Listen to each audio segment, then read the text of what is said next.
Hi everybody, this is Trish from Art Journal Junkie.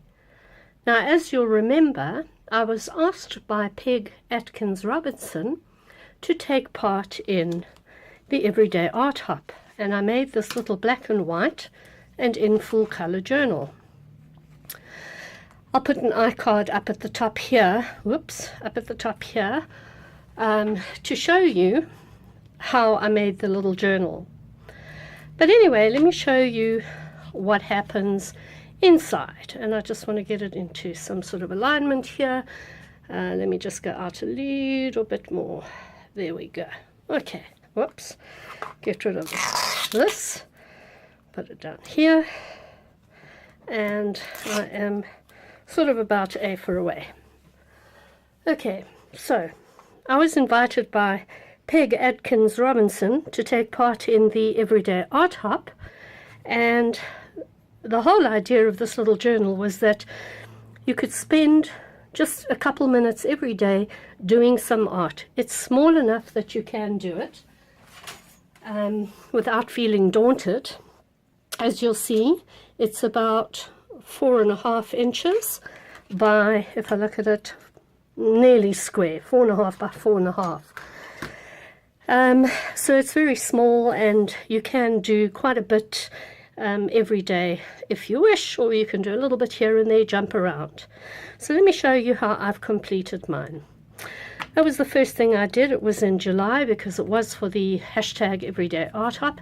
And please, if you are going to make these little journals, please won't you do me a favor and just either hashtag that or come and show it to me on Art Journal Junkie at Facebook. That would be great. So, as you can see, this is a little page that I flipped over, and all I did was I took a black pen. It was a Sunday, sitting with my husband, and all I did was I made some little circles, and then I just journaled in it. This page here is, again, you can see I like circles clearly, but that was something that I found on Pinterest, so I decided to print it out and glue it in. Then I used, I think this was just this was a page that I printed out myself, or these words I printed out on my printer and then I stuck them in. This little thing here, let me show you here. There's a lovely way to do this. As you can see, it's shiny. And I learned how to do that. This one as well is the same, where you print out onto a piece of paper, then you put it onto either sellotape or you put it onto packing tape, and then put it into some water, and eventually you rub the white paper off, and this is what is left behind. I love that. Just did some doodling up with some black pen and marker, a white Posca pen. And then the one day I just didn't know what to do with myself, so I just drew some lines, that's all. And that was my art for the day. Next page is, I'm a cat lover, and I have two beautiful kitties. I've got a white one and a black one, and their names are Ponchielli and Cacciaturian. Cacciaturian's the black one, and they really, really are yin and yang kitties. They most often are polar opposites, except when there's roast chicken that's being served, then they're both there. I also had a beautiful black kitty when I lived in Egypt. Well, actually, he lived with us in South Africa, then he moved with us to Egypt, Kazakhstan, Switzerland, and finally, when we came back to South Africa, he went to sleep on his chair. This is just a little pocket that I made out of a piece of paper, and I glued some little hearts in that I'd made also out of some pieces of paper. Remember, the whole idea of this journal was that I was only going to do black and white in it. Okay, so that page there, it was just color. Just took some strips of black acrylic paint and then doodled on top of it with white Posca pens. This girl here came out of one of my journals. I photocopied her, then I cut her out, glued her on, and then just journaled into her hair that some days are not good hair days. And on the 13th of July, clearly it wasn't a good hair day for me.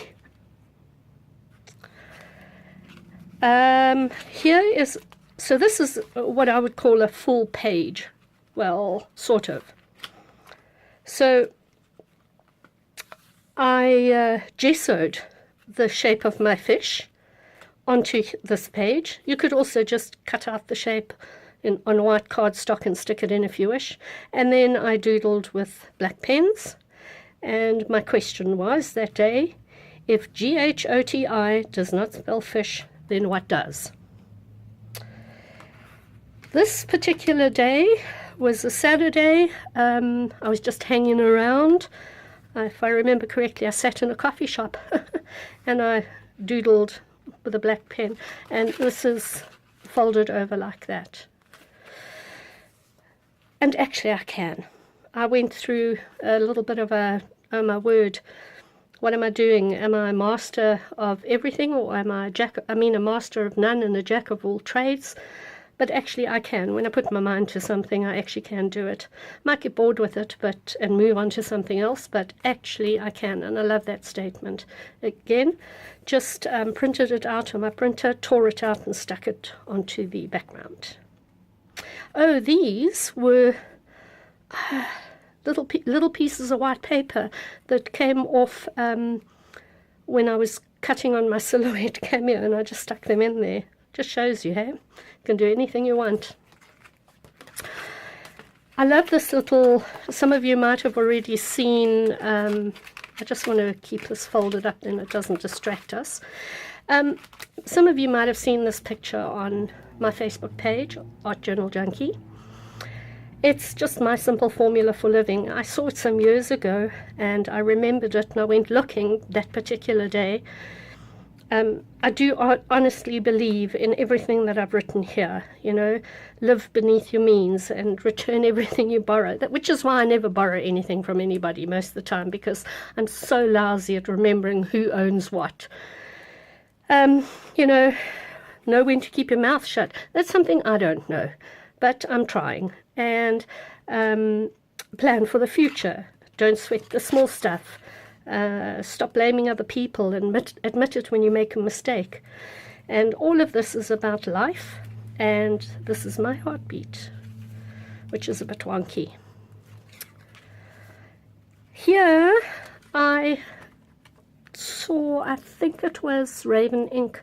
She's got these sweetest little people that you can paint with watercolors, and she calls them her oddballs. So I decided I was going to embrace my inner oddball. And all I did was I made a whole bunch of circles, and then as I felt like it, I added in some lips and eyes and noses, some hair maybe, and that's just my own font.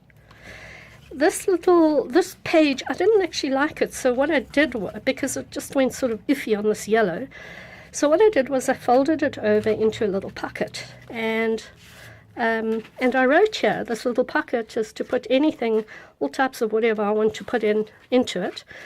And I found this, and I think, if I remember correctly, this came from my mum, my late mother. So it's some little cross-stitch needles. So I'm keeping that there as a memento. That is a little tag I made myself. I cut it out of a piece of paper. Oh, I remember this pink actually came from the back end of this page. And I wrote there that I caught a big wake-up. If I believe it, it works. It happens. It comes true. And then this was from a notebook I bought years and years ago, and all I did was shoved from Whimsy Warriors, one of the black and white eyes, put that on there, and there we go. Got a little tags. Okay. So this page was the 22nd of July, I did it. My youngest son, turned 30 years old, and there's a bit of a funny story about it, but up until about 2 weeks before he was due to be born, the doctor kept telling me 99% sure it was a girl. So he was the only boy dressed in pink in that nursery. And every year we have a good laugh about it. I found that on Pinterest. I know it is a stamp. I don't own the stamp, but I printed it out, cut it out, collaged it on, and just wrote a note to myself that sometimes I need to remind myself that I can, and that is fly. That's just these are just a stencil that I cut out myself on my cameo silhouette, or my silhouette cameo, and I used a makeup sponge with some black acrylic paint. Okay, so this one says, now look at this. I mean, this is like a child's handwriting, and it's exactly what it is, because I can't write with my left hand. I'm a right-handed person. So what I did was I actually wrote this with my left, did everything on this with my left hand, and it says, if you can't read it, Happy International Left-Handers Day from a right-hander. And it really feels like I'm a first grader, never mind a right-hander. But anyway, this is very cute because my husband is left-handed, and he always says to me, left is right and right is wrong. So this is for my hubby. On this side, I did, just with black and white again, a mandala. Well, if you can call it that. And I journaled here. One can go on and on and on doing a mandala, but I get quite bored after a while. And you can see I started off good, and then I got all iffy because, you know, I just want to do everything quickly. You might have seen this as well. My dear friend of many, many years, her mum passed away, and I just put down some black acrylic, put a little piece of black and white photo paper that I found in a magazine, and I just wrote a little verse for her. Then on the Monday, I just stamped with some stamps, and I wrote an auspicious date because it was the 17th, 07/17, and welcome to a new week. These little monsters are so cute. Have a look here. We bought them. They're just little vinyl stickers, and I just copied him. A friend of mine and myself, we bought them the one day. And my hubby and I had celebrated our 21st wedding anniversary the previous night, and I say here, I woke up with a monster of a headache. I wonder why. And finally, the last page, which is always the back end, or the, as I like to call it, the ass end, I've put here, don't half-ass anything. Whatever you do, always use your full ass. So thank you for watching my video. I hope you've enjoyed it. And if you have, please consider subscribing to my channel and giving me a thumbs up. And come on over and join me on Facebook at Art Journal Junkie. And don't forget, #EverydayArtHop. Take care and see you again soon. Bye for now.